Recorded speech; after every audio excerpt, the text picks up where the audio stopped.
Piyozga sut quying, shifokor sizga kerak bo'lmaydi. Mana nega ajdodlarimiz, buvilarimiz va bobolarimiz shifokorga kam borishgan. Chunki ular avloddan avlodga o'tgan, kamyob va ishonchli usuldan foydalangan. Buning uchun bizga piyoz kerak bo'ladi. Yaxshisi qizil piyoz, u kuchliroq ta'sirga ega. Piyozni halqa yoki kub shaklida to'g'raymiz. Qanday to'g'rashingiz muhim emas, o'zingizga qulay bo'lsa bo'ldi. So'ngra to'g'ralgan piyozni kichik idishga solamiz, ustidan shunday qilib sut quyamizki, piyoz to'liq qoplanishi kerak. Keyin idishni gazga qo'yib, sutni qaynaguncha isitamiz.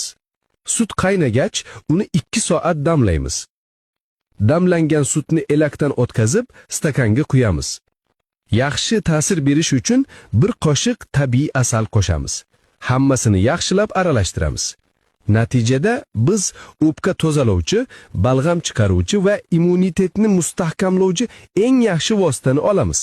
Videoni albatta saqlang, obuna bo'ling. Men sizga yana minglab foydali maslahatlar tayyorlaganman.